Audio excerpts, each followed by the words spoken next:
Ang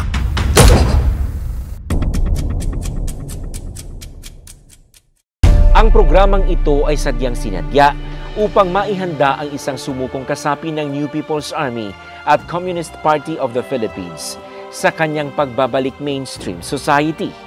Ang nooy Comprehensive Local Integration Program o CLIP na ginawang Enhanced Comprehensive Local Integration Program o ECLIP ng pamahalaang Duterte ay kalakip sa kabuuang EO70 na magbibigay ng kumpletong suporta para sa isang sumukong rebelde, kagaya ng agarang ayuda, ayudang pangkabuhayan at kabayaran sa isinukong mga armas.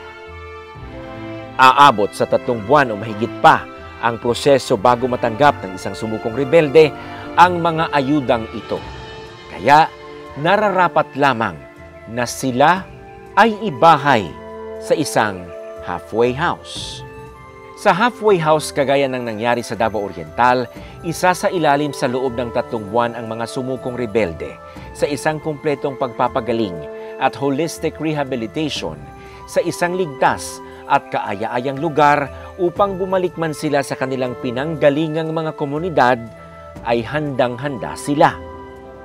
Kaya, upang mas maging makabuluhan ang kanilang paghihintay sa mga ayudang salapi, mas mainam na mararanasan nila ang isang paraan na tuluyang magpapabago sa kanilang kaisipan.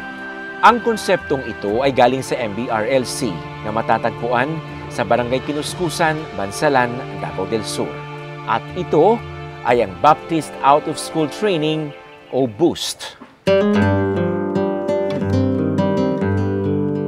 Then ang programa sa BOOST is Out of School Youth.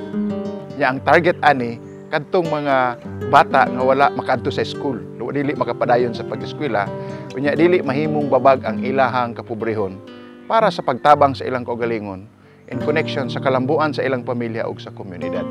So, dili layo no ang target people group nga mga kabatan-unan gikan sa bukid nga walay oportunidad nga makaadto sa eskwelahan ug sa mga FR nga kursunada ma-improve ang ilang kaugalingon in the area of agriculture, livestock raising, health, care program o kining community development.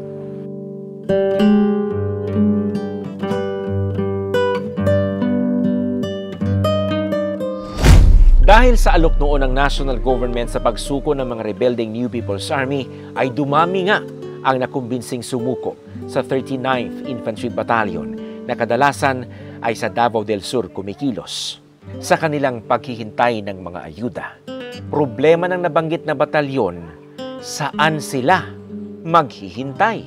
Problema talaga ng batalyon, sir, is walang house na magki-cater sa kanila or walang place na magki-cater. Kasi kung i-cater sila sa batalyon, medyo taxing talaga siya sa batalyon during that time, sir. Kasi kung napakamarami nilang mag-surrender, mahirapan yun sa expenses pa lang, sir. Tapos in terms of security, kung paano natin mapapabilis yung pagbalik nila sa community, sir.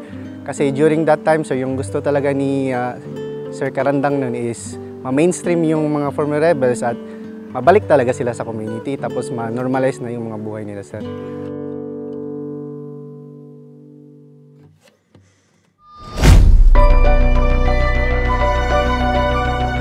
Ang panlabing-dalawang commander ng 10th Infantry Division ng Philippine Army na si Major General Reuben Basiao ang siyang nagbitbit ng konsepto ng BOOST sa Davao Oriental noong siya ay commander pa lamang ng 67th Infantry Battalion. Nakuha niya ito sa MBRLC, buhat nang ang mga sumukong rebelde sa kanilang batalyon noon ay dito sumailalim ng deradicalization. Kaya ang paraang ito ang kanyang naimungkahi sa pamunuan ng 39IB na kanila namang iminungkahi sa local government unit ng Davao del Sur.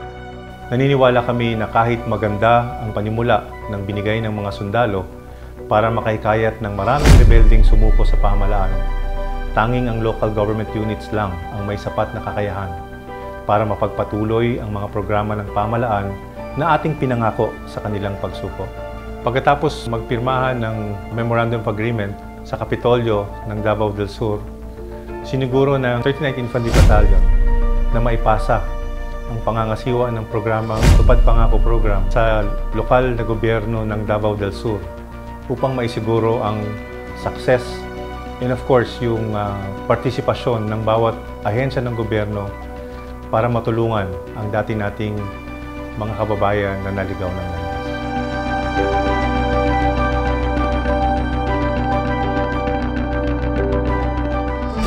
Nasabtan po ito ni Daddy lagi nga kung tinuod kang sundalo, dili po gira mismo ang una niyong pangitaon.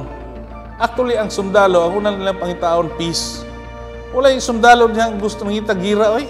Because they'll be the first ones to be sent off to fight. And they'll be killing or fighting kapwa na itong mga Pilipino. So if we have other means or other ways na ma-achieve na ito ang kahapsay kalinaw, then we'll do it. And thank you to Digong, Tatay Digong, no? Nakahuna-huna siya ng LCAC.